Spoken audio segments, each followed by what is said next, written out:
And welcome to another episode of DIOTALK. I'm Dio. Let's talk. My guest of the evening is joining me all the way from Australia. He is the founder of Mentor Man and Kintsugi Heroes. Ladies and gentlemen, here, welcome to Ian Westmoreland. Welcome to the show. How are you? G'day, Dio, and welcome. G'day from Australia. I'm in beautiful Sydney, and a day ahead of you guys over there in the US. So Yes. Thank you for joining me. It's an honor here having you here as my guest. I do apologize ahead of time if I pronounce your name of your organization wrong or your last name. I apologize. Much respect. So you before we started recording, you were telling me that you left your high paying job to assist in helping others create charities.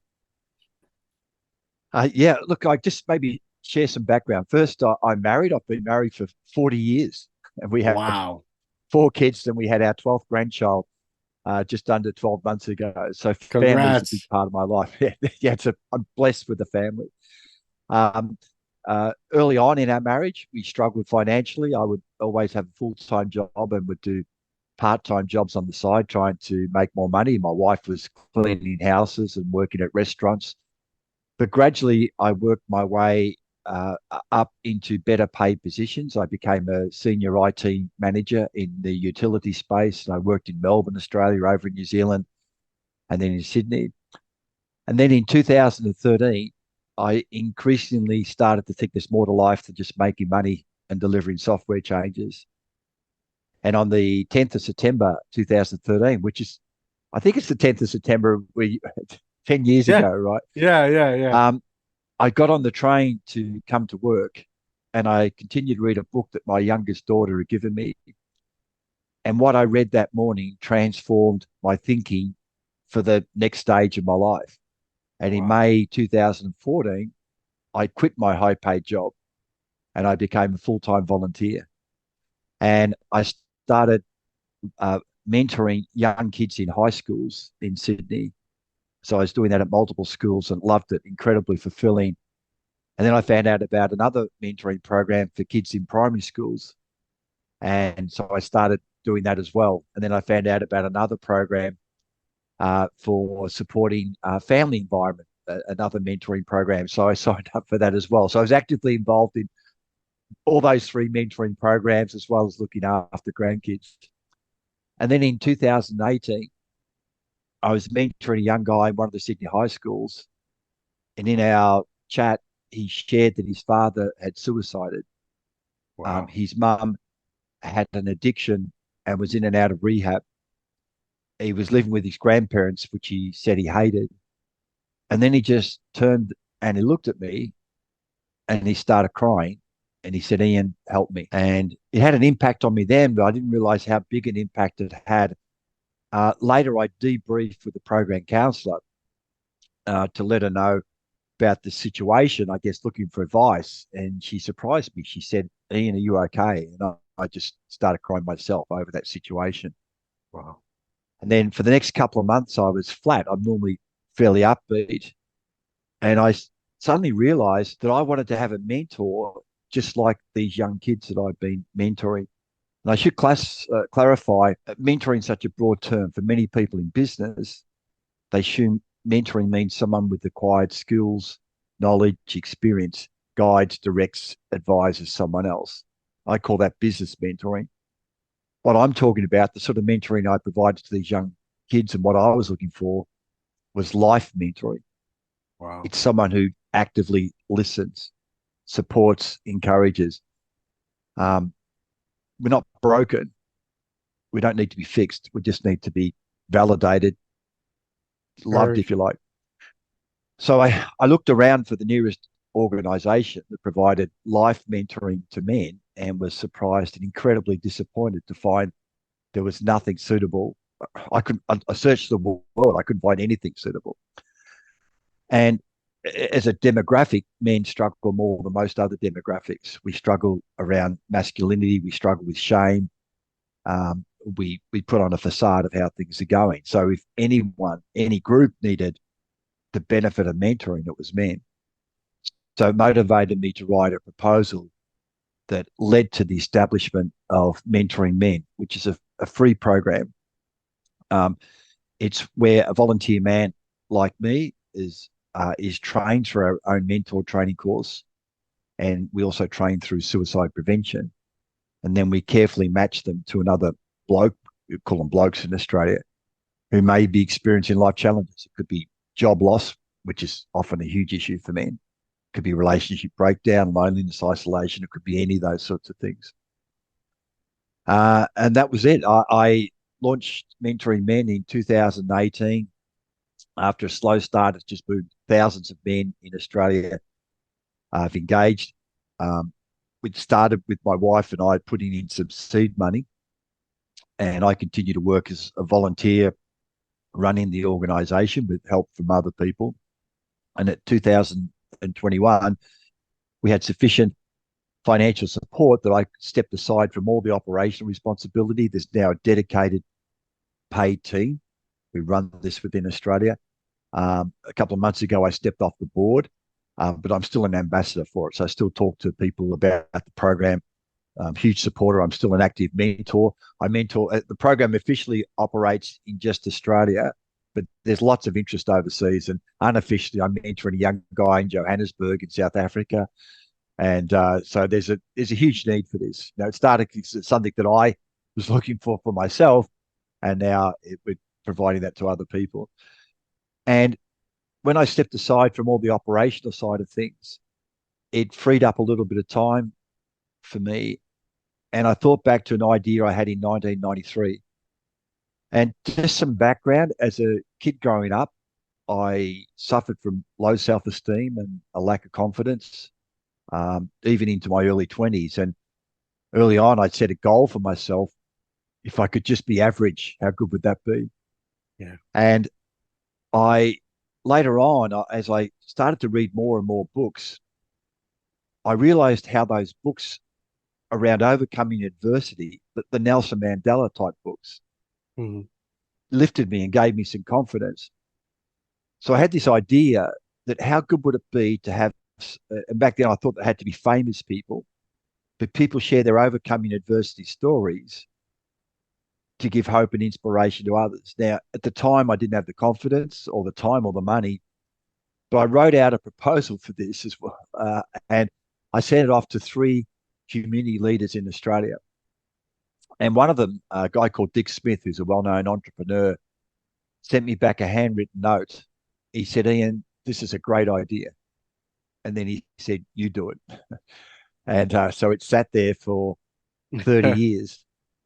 Wow. And then when I stepped aside from mentoring men, I thought, I'm going to do this. And once I make a decision, I do everything I can uh, to make it happen. I just, ready, fire, aim, I just go. And so by then I'd established a fairly good network of people around me through the Mentoring Men experience. So I said to these people, this is what I'm going to do. And a guy contacted me, said, Ian, I've got a name for your project. I said, oh, that's great. What is it? He said, Kintsugi. I said, I've never heard of it. And so it's a Japanese term. And the legend is there was a Japanese emperor who had some valuable pottery. Let's say it's like my coffee cup here, but worth a lot more. And Yeah. over time, it showed the signs of wear and tear, the chips and cracks and other bits of breakage. And he said to the craftsman, I want you to fix it, make it brand new so you can't see there was ever damage. And they couldn't do it. But what they could do is do a repair using a precious metal like gold. And now when you look at it, you can see the damage there, but it's now been fixed, but it's far more beautiful and it's far more valuable than what it was before. And it's a metaphor for the DOs, for the ends. The lived experience that we have increases our resilience, increases our value to support the community around us by using our lived experience. So the objective I set with Kintsugi Heroes initially was to provide hope and inspiration to people experiencing life challenges. But I've also realized another key objective is to help people reframe the adversity they've had to actually see the hidden value in that Mhm. and actually be glad they went through that experience. So over the since 1993, the technology's changed. Um, it was going to be just written stories, but now what we do, we have a relaxed conversation like this. It's recorded. Um, um, I I don't host the conversations. I talk too much, but there's another host we bring in. And I've engaged an editor who creates video and audio podcasts of the Right. discussion. And I've engaged an author who takes the transcript of the conversation and converts that into book stories. And our first two books are nearing completion. The first one we published in November. Our very first conversation covered grief. One of our board members talked about the death of his wife through cancer, but we've covered Wow. domestic violence. We've covered a lot of addiction. It's amazing how we shine the light on addiction, uh, physical disability, mental illness, trauma. So any of these types of adversity themes. And about a month after launching Kintsugi Heroes, I got diagnosed with a form of cancer, Wow. and I kept it within my own family. And one of the board members of Kintsugi Heroes challenged me. He said, "Ian, it's all about sharing our adversity." So I thought about it, and I actually put a post up on Facebook and had a great response around that. And ultimately, a woman reached out to us. She used to work with us years ago, and she had the same type of cancer, but she had stage 4. Like there's no stage 5, you're dead. So she was incredibly Yeah. sick.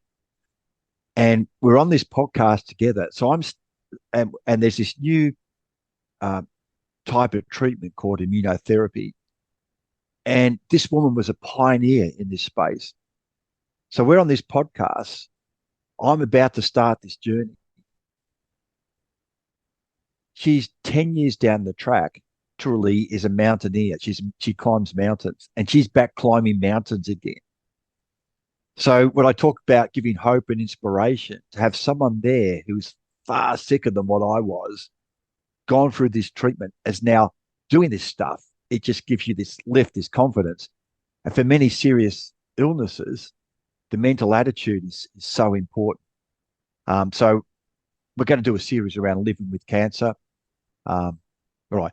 I'm going to pause there because I've just realised I've just spoken for for a long time, but that gets you up to where I am today. So, uh, Kintsugi Heroes is my passion, my purpose. I run the organisation, but my goal is to make it like mentoring men. Ultimately, we get sufficient support. I can step aside, be an ambassador, and then have a team of experts like you run the program. Well, first of all, thank you for your contribution and everything you've done to help men in general. I think you are a pillar, not a pillar, a foundation of hope for the men that are to come for tomorrow. Thank you so much. Also, thank you for sharing your stage of health. Uh, I hope everything goes well for you. Um, my support goes out to you. It's I'm trying to do my best to compose myself because it's an emotional roller coaster because I empathize with you in so many ways, not cancer wise, but I understand. I understand uh what you might be going through. From the point of working these jobs, I've been in the same boat, and where at one point I'm making 65,000 a year, to walking away because life becomes life become that difficult, from maintaining a family, being a provider, but also being a parent to special needs, but also supporting other family members within my family, with issues concern they may have. It becomes overwhelming, and depression kicks in, like right now I'm award-winning podcast host, right? And yet it means nothing. Awards only worth what we give it meaning. If we take the meaning, there's just objects that stay there. But helping, supporting, you know, being a pillar of hope for individuals to achieve their dream, achieve their goal, inspire others, right? And I don't, me right now in my stage, just turned 34. I would easily just put an application and get a job. Now is different. Now everything is required. Um, Bachelor's degree, things that they do not have nearly the experience I have. Yeah. When you set yourself up to embrace this calling, this change, this mindset, this moment that you were inspired, was that a factor for you to start being a volunteer? Yeah. Look, people ask me what I read that day that transformed my thinking. And what I'd share and my response generally is, first off, I say that both the programs, everything I do is secular in nature. I don't care what background or beliefs or cultures or disabilities or genders. None of those things come into my thinking. For me, I'm a Christian, and what I read that day was around, I guess, the purpose of of life, and I want to expand on that in a second. And the author, the book was called Sun Stand Still. The author was Steve Furtick, an American pastor, and he basically questioned the role of what Christians should do. And he had this list of things that we feel like we're doing the right thing. And as he went through these, in fact, I've got the book here, Sun Stand Still. And this is what I read. We feel like we're doing our part as long as we live decent lives, sort of tick. I got up into a bit of trouble when I was a teenager. Stay out of trouble, tick. Pay taxes, tick. Have babies, tick. Make a living, tick. Buy a boat, tick. Hit age 59 and a half, collect retirement, die. Now, the words resonated. And then I thought back, I was born on the 10th of March, 1954. I read this on the 10th of September, 2013.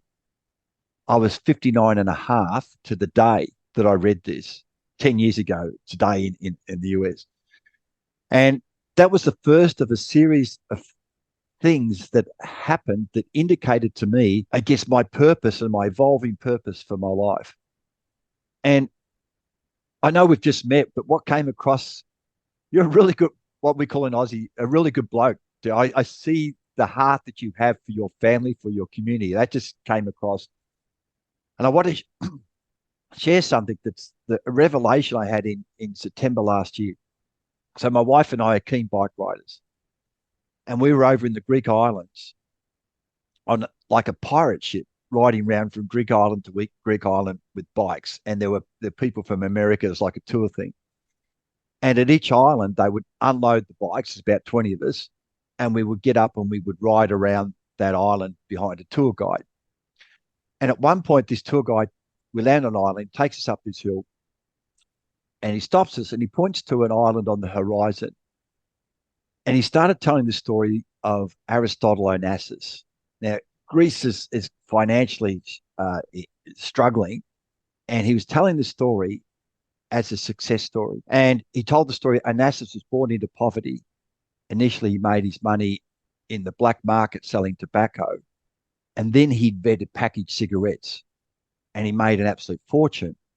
And then he merged into shipping, which was really big back then.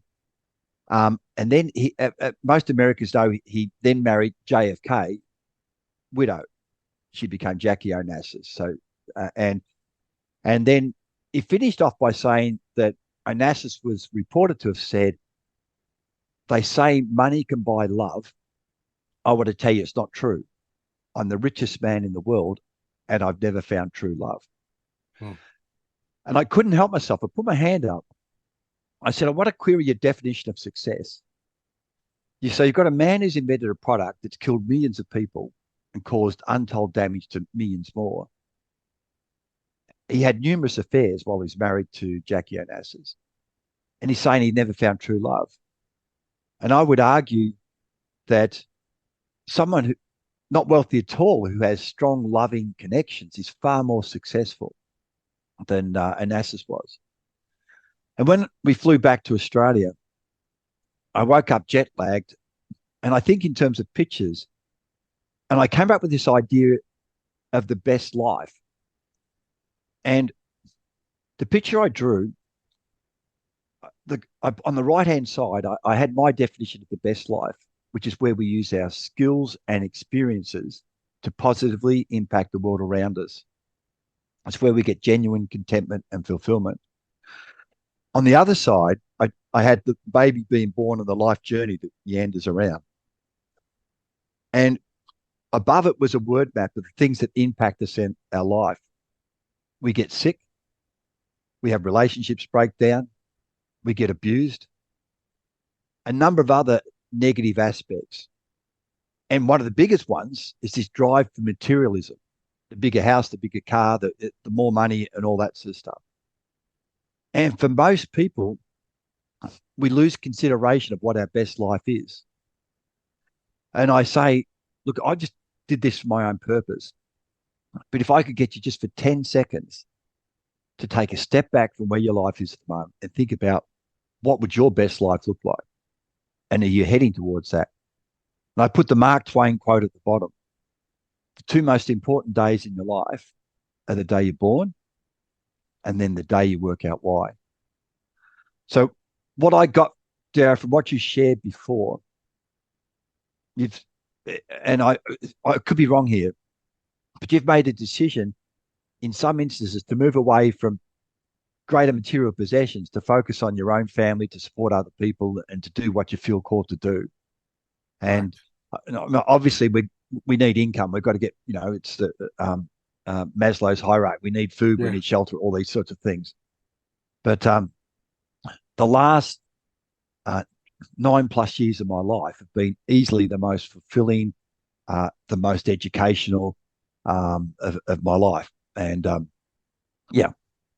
So I don't know if that resonated with you, but when you spoke about some of the things you've done, it touched me.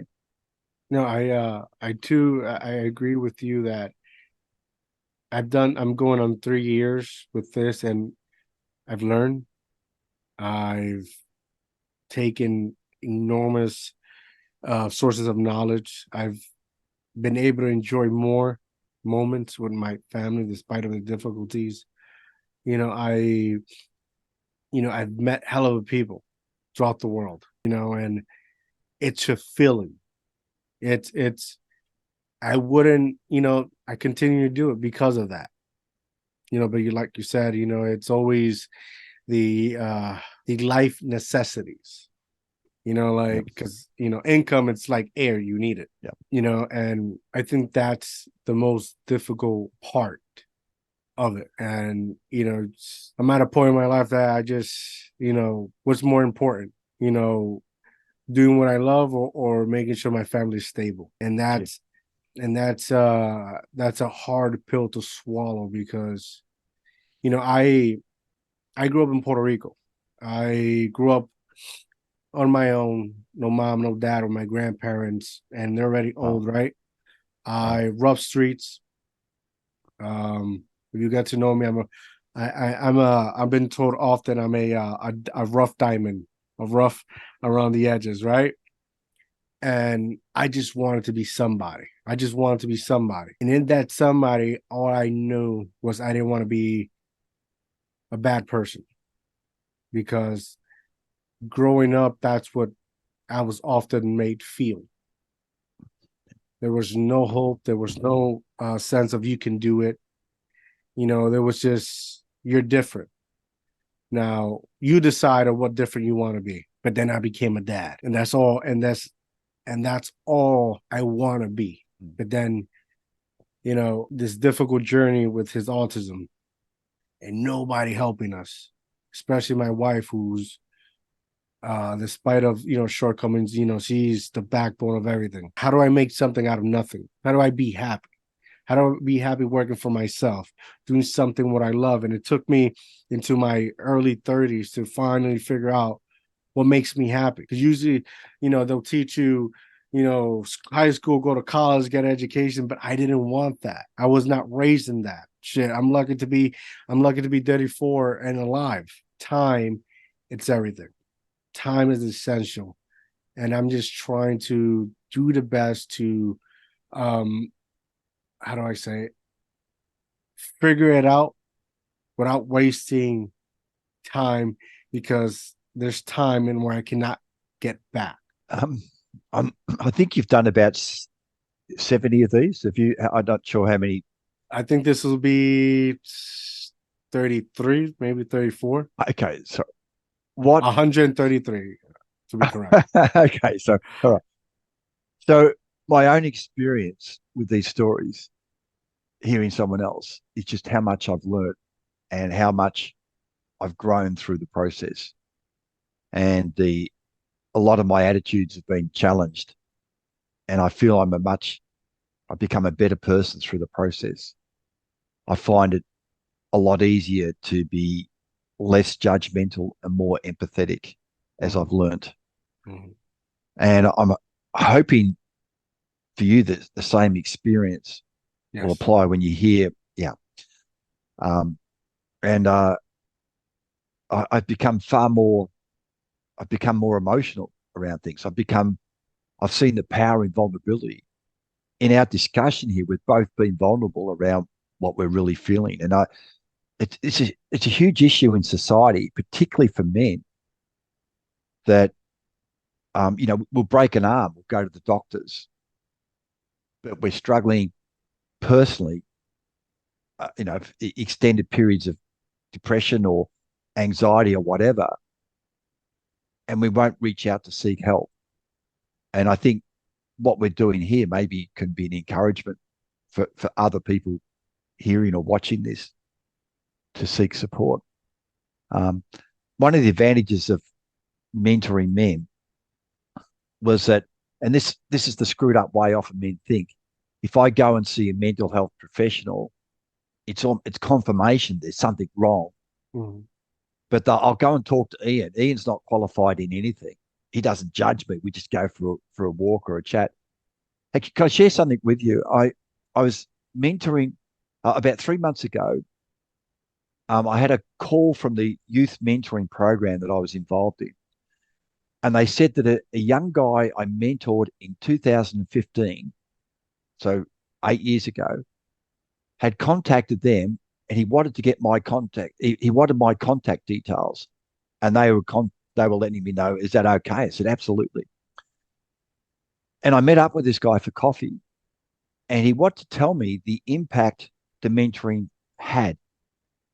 Now, I didn't see this. I just turned up, we'd have a chat, we'd go for a Yeah. walk. But he shared with me what was going on in his family life. And this one stable person at that time in his life it just transformed his thinking. Like his the view around him, he was going to jail. And now he's become we call him a tradie, a tradesman over here. He's a carpenter. He's doing incredibly well in business. And the the pride I felt that I played a part in this, but the pride of this young guy. In fact, he went on, he did a promotional video for the mentoring organization, which brings me to tears when I've seen it, and many other people. Um, so it just, we need to create a community where we listen, where we where we share stories, we listen to other people's stories, we give people the time, we encourage people to not just talk about the football or cars or whatever, but to Yeah. actually Have real share conversations. real conversations. Yes. And there's an amazing poem that we include in our mentor training course. It was written in 1979 by an American. His name was Ray Horton, and the poem is called "Just Listen." And I would encourage everyone listening to this to go and read "Just Listen." And if we had a community, a society where people did that more, then yeah, things would there'd be huge improvement. we go back towards the village that I grew up with, and unfortunately, we've moved away with so, different things like social media, materialism, things like that. Yeah. Yeah, I think when it comes to us having those conversation, I think I agree with you. And we're like, they have them, they say what they say, but then they move on, not understanding what support that it goes, it comes full circle. You support somebody for they can support you, and you create unity and community. You know, I want to say my experience being here in the States, the sense of community, it's not there within men. They will rather, yeah, they'll say their piece, maybe get something out there, but quickly diverse themselves into values they're not in with them. And then the conversation ends. And then they'll keep going downhill, downhill, downhill, and just vanish. And I think we need more than that. We need, it's not just you say what you feel, but also listen, be there for one another. It's not regarding pride. I think we're all going through it. I think as a man, one is what I've seen is we sometimes just don't have the words. One of the things I'd encourage is that I'm a father, a grandfather, a husband, a brother, a friend, or whatever. So there's different hats that I wear, Mm, and I'm also a mentor. And in discussions with people, all of a sudden, it's like take all those other hats off. I need to focus and listen, and like that discussion where you shared some of the stuff, and like a question I'll sometimes ask, Dio, how are you going out of 10? You might say 9, brilliant, fantastic. What's going so well for you? Or might say 3. I'm sorry to hear that. Why did you say 3? So we have a thing in Australia called Are You OK Day, and it gets a lot of publicity, but it's a very limiting thing. Are you okay? Oh, yes or no. And most people won't necessarily give an accurate answer. And the yeah, person asking, if it just becomes a habit, they probably don't care that much about what the response is. But if I was to say how you're going out of 10 and you say 3, then it opens up a much deeper conversation. And it shows that I care about your response, and then you're sharing that. And one of the things I've seen as well, when it gets hard, a lot of men don't like people to see the emotion in their eyes. They're crying. I was like that. And I used to think this mentoring was sitting opposite each other, but often just walking side by side in nature, in the bush or whatever, and then the conversations can start to happen. And it's incredibly therapeutic when you can start to talk about what you're really feeling, what's on your mind, and know that you're not being judged, know that it's confidential. Then you start to feel it's healing. You don't need the other person doesn't.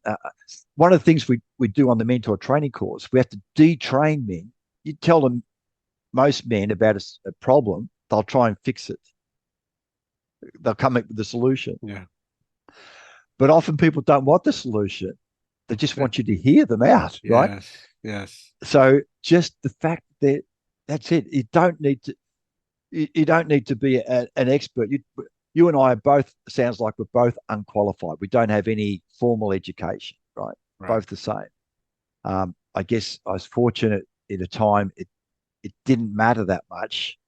My team were all had qualifications, but to me, it comes back to being, I guess, just that hungry to grow and to pick up skills. I'm an observer. I see things and I learn a lot. I don't need the qualifications to learn. what is the best form to reach you if in your area, when if a man is feeling just not having a good day? How does that go? Do they pick up a phone? Do you have a number? So the I get mentoring men officially only operates in Australia, but there may be people overseas who want to implement a similar model over there, and I get a lot of requests around that, and I'd be happy to talk to people about that. So to look at what mentoring men does, please go to the website, which is mentoringmen.org.au. Now, to in my role in Kintsugi Heroes, the Kintsugi Heroes website is kintsugiheroes.com.au. I'll spell that out because it's a bit tricky. I've never heard of it. It's KINTSUGIHEROES.com.au. And people could email me at IAN, at kintsugiheroes.com.au. So if people want to just have a chat to me, or they want to share a story, Yeah. or that there's a theme that they think is important, um, or they want to get involved in some way. So we share our stories, as said, through podcasts. We also share them throughout Australia through radio broadcasts. There's an organisation, a charity, who support vision impaired people, and they play our podcasts throughout there. And I was actually interviewed on American TV on Sunday. I don't know how big that is, but the show is broadcast to 100 countries. Wow. So I'll share my dream, and we talked about it before today. My dream is a legacy, but imagine a world where, on a regular basis, say every week, in a community centre, in a library, in a town hall, in a house, in a facilitated environment, a group of people get together and share stories. Mm.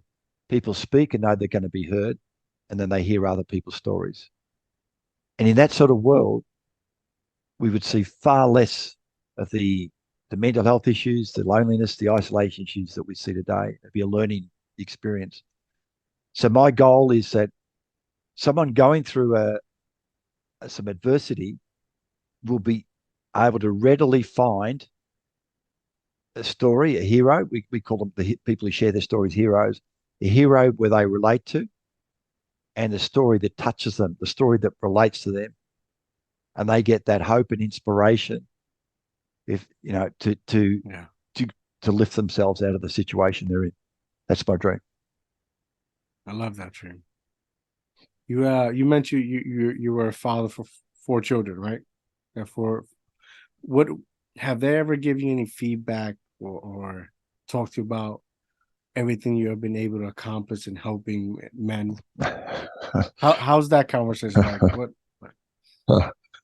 But yeah, I always give a straight answer, and one of the challenges has been I do what I do as a volunteer 7 days a week.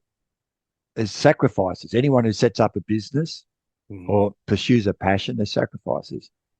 Now I love my kids, but one of my more outspoken daughters said to me at one stage, she said, "Dad, you care more about these men than you care about your own family."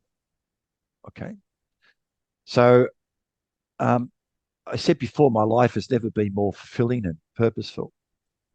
But there's still challenges. There's challenges in every family.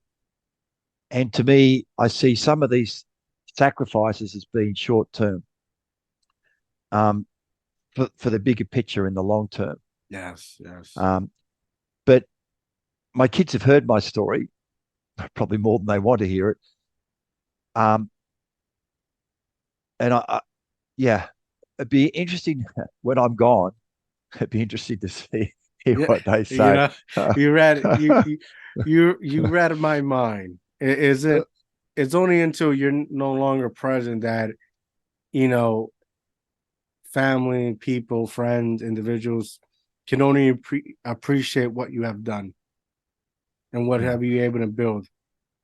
Like It, my family, they see me releasing episode different in with different guests and whatnot, but they yet to see the bigger picture. They yet to see that what I'm contributing to this world, what I'm trying to do. and we can't, unfortunately, we can't, pick a date and where we choose like we feel this is the day you're gonna validate me. It doesn't work that way. Yeah. I, I have a much more uh, uh, different relationship with my grandkids. My grandkids just adore me and I adore them. I become a 5 year old when I'm playing with them. If anyone checks out my Facebook site, they'll see I just I like the love I have for these grandkids. But coming back to what you're saying, the challenges that we have, and to me, it's really important to have a strong why. When the challenges hit, when there's a kid's birthday party that I can't go to, or other things happen, you've got to you keep, why am I doing this? Why? And if we don't have a good answer to the why, then we'll just stop. And I shared my dream about what I'm doing, and um, mentoring men has saved lives. Men have had suicide ideation, and as a result of mentoring men, it's saved them. It's transformed lives. Kintsugi Heroes, I believe, is doing the same things. So it's incredible. Like you, I feel it's incredibly important what I'm doing. And I said my goal, if or when we get sufficient support from corporates or philanthropists or the general community who want to engage in this, then I'll step aside, still share story. I love doing this, and that will then free up more time to get for me, the best of both worlds. What I love doing, spending time with family, but what I love doing Your is giving passion. back. Yeah, Yeah. giving back to the world. Yeah, it's I don't know, it's weird because once I've had my son was born, I realized that like it's not about you no more. It's it's about how you present yourself to the world. Because just like, my son who's always uh looking at me, that's the same thing the world's looking at you as well. So it's all about how you present yourself. And I do because I'm not perfect. On a good day, I always try to live by that. You know, try to be a better version of myself as I walk through, life, so that hopefully the person watching can, be inspired and do the same for itself. We all stuff up. I still stuff up. I'm not Yeah. far from perfect, uh, but I try. I try, and yeah, my the self-esteem issues I had as a kid, I'm now happy with who I am. I'm I don't need to be I don't need to be an Indiana Jones or a James Yeah. Bond or a Clint Eastwood. Yeah. I'm a guy who sometimes cries at romantic movies. I'm a guy who lets my grandkids paint my toenails. I'm a guy who, um, yeah, uh, just loves um, showing the feelings and expressing the feelings that I have. Much happier to be this type of guy Yeah. than the guy who was totally confused earlier on. Are you, counting today, looking back at everything you're able to accomplish, people you're able to help, would you say you lived a good life? Yeah, there's a suggestion that we should write our own epitaph. We write a eulogy. We write our own eulogy. What? um, there's a story. I think it's true. Have you heard of the Nobel Peace Prize? Hmm. So there were two brothers, Nobel brothers, and one of them invented dynamite or TNT. That's a fact. He'd done this, and the other brother died, but the papers got confused. They thought the guy who'd invented this explosive stuff had died, and he read his eulogy, and the eulogy talked about how he created these weapons that had killed a whole bunch of people. That was what he was going to be famous for. And as a result of that, he stopped and he created the Nobel Peace Prize. And it'd be interesting to actually to read your eulogy now, and then if you weren't happy with it, to try and maybe change the behavior or whatever. And yeah, I would love to be seen as someone who loved his family and who did his best to try and improve the world around him. Wow, that would be absolutely brilliant. I might write that out and give it to my kids to to read. Yeah, only when I think about those things now later throughout the years now that my son's a little bit older, like I told my wife I wanna live a life being a good dad in hopes that the day I leave I clock out, like I say, my tombstone says I was a great dad. And that's it. Someone made a comment to me. So, with all the stories we're sharing, there's a whole bunch of adversity. Mhm. And what's become clear, the biggest factor that can help prevent adversity is the caring, the nurturing as a child. Yeah. Biggest single factor. So many stories, there's no father, there's been abuse, there's been a whole bunch of stuff. And I would say what you're doing, the way you describe how you love and support your son is absolutely brilliant. And if we had more people doing that, there'd be a lot less issues. There was a quote I saw that said that most issues, and there was an American quote, faced in America relate back to domestic violence. But I now see it goes back prior to that. It goes back to the lack of nurturing of of uh, uh, of young kids, young babies. Yeah. And yeah, and geez, that would be a great thing as well if we can encourage people to focus on that, on just giving the right love and support, unconditional love and support. Yeah. So Yeah. well done, Yeah. Dio. Thank you. I mean, it's a I have a grandson, right? So I have a grandson, right? He's not my biological grandson. He's a child that I love and admire because I've been raising him since he was 6 months, right? And Wow. I had a conversation and where he's 8 turning 9, and he feels Wow. that uh the world owes him everything, right? And only through obviously I was young and through experience I felt the same thing. The world owed me everything, and in some ways or forms sometimes you become very arrogant and whatnot. And I had to, I had to sit him down one day. It was like, try to explain the world doesn't owe you anything. The only two people that owe you is your mom and your dad, because those are the two that brought you into this world. And be mindful and kindness that anyone who shows you love and gives you love and nurtures you and give you otherwise, those people love you unconditionally. And you gotta learn how to identify that, learn how to respect that, and learn how to appreciate that. I know a lot of young teens that do not know how to identify that. So when somebody's trying to be genuine, they because they're hurt because not they haven't been nurtured, they tend to push them away.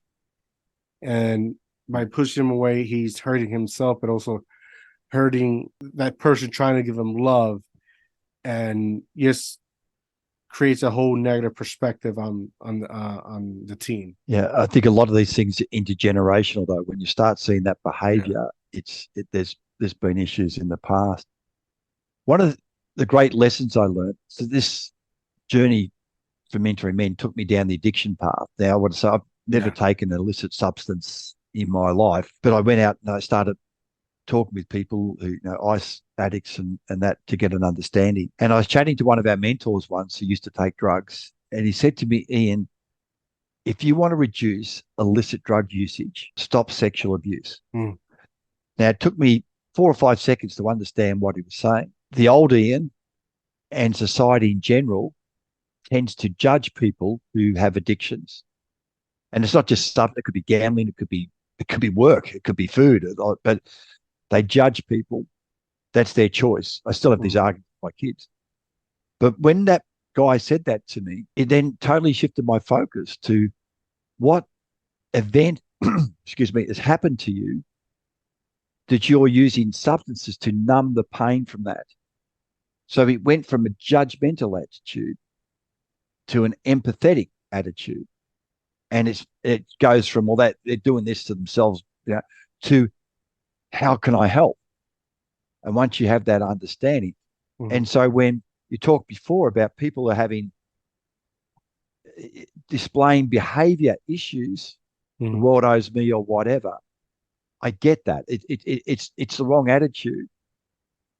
But having the thought process is, why are they like this? What's happened in their Mhm. past to Correct. help make, to me, it makes it a lot easier to be supportive, to be of use to that situation. Um, yeah. So to me, it's been a great lesson. And um, no one sets out thinking, I'm going to stuff up my life and become addicted to a substance. Or, Yeah. it's it's there's something behind that. We need to get to the root cause, and often that Correct. root cause Yeah. goes back to the very thing I said, the lack of appropriate nurturing they got when they were young. Yeah. Is there one thing when you have worked with addicts, is there one thing in particular that it may be common that why they fall in addiction? Um, First, I'm not an expert in any shape or form around addiction. I'm connected with experts. Um, what I've seen, sexual abuse is often a thing within that. I think it's probably underreported. Um, the lack of appropriate, coming back to the carer thing we talked about. But I mentored tens of young kids in schools in Australia, and virtually every one of those kids came from a broken family. Mhm. There was no male role model. When you think about it, when there's a separation in Australia, most times the kids go with the mum. And most of the, we call them mentees in the program, there were more Mhm. boys than girls. And I believe that's because there's no male role model. The father plays such an important part. It's the role of the Yes. father and the grandfather is totally undervalued, I believe. It's um, I, I've got three daughters. I would take them out on a for dinner, just them and me, to show how a man Hmm. should should treat um, a, a woman. And I'm not the world's best dad, far from it, but um, I feel that sort of thing is really important. Being a good male role model. My kids have never seen me drunk. They've never seen me abusive. I've never, and it's modeling the sort of behaviour that we want them to have. A lot of I've got a strong focus on domestic violence at the moment. Hmm. I'd love to do a series around that. In fact, working on a way I'm thinking we can help prevent a lot of domestic violence. But a lot of this is intergenerational. Hmm. Kids are just doing what they saw their parents happen in their parents' environment. So how do you change that? So it keeps coming back to these same root causes. It, it's the nurturing. It's the role models. Yeah, yeah. It's a negative cycle that tends to repeat itself. Yeah, and we need to stop the cycle. But it's hard. But I've said I've got some ideas around that space. Yeah, domestic violence is absolutely a huge issue in Australia. I spoke to the government a couple of weeks ago, and they said that 60 to 70% of the Wow. police activity and time is spent on domestic violence related matters. 60 to 70%. That's huge. Uh, it's huge in terms of um, the, the personal costs, the tragedy, the murders, the suicides, the ongoing impact on kids. But the economic side of things as well is Right. huge, and we need to do something different. And yeah, so I'd love to play a small part in doing. Yeah, no, I agree. I agree 100%. There's so much that needs to be changed, but also there's so much of those that have to accept change as well. I'm not sure I'm making sense. Like, it's what is the uh what's this Einstein said that the definition of insanity is doing the same thing all over again with the same outcome. expecting a different result. Exactly. So you can have the support, you can have the assistance, you can have everyone you need to make the change. But if it's not within you to accept it, to want it, then nothing, it's nothing can be done. It's like one uh what is it called? Like in being an alcoholic, the stages, acceptance, or when you're grieving, all those have in common is that you have to accept it. We need to disrupt the thinking. If let's take an example for domestic violence. If domestic violence continues down a certain path, then there's a high likelihood losing the relationship, separation from kids, a huge financial impact, and a number of other negative consequences around that. So how do you get someone to actually, I get what you're saying. How do you get them to want to change? And somehow that message needs to be got through to them in a powerful way that they connect with. And so I believe there's ways that we can do that with people, that they get challenged by someone that they connect with. But unless people want to change, and Yeah. clearly some people aren't, but let's do what we can around that. And it needs to be challenged. Like in some, I said, it's been normalized, the sort of behavior that goes on. Yes, yes, Yeah, yes. and it's unacceptable, and we need to denormalize that and get Yeah. the message across. I agree 100%. I I understand that we all make mistakes. But are you do you learn the lesson that came with the mistake? And if you're not able to identify or comprehend the current pattern of the issue that continues to occur, then you're obviously not in tune on what's occurring. And I think, having a conversation without comprehension is waste of time, in Yeah. some way or form, in order to accountability. Yeah. I was in when I was in college, I took a semester of speech, and I had to do a story, and my story was it was called The Reminder. I grew up in a bar.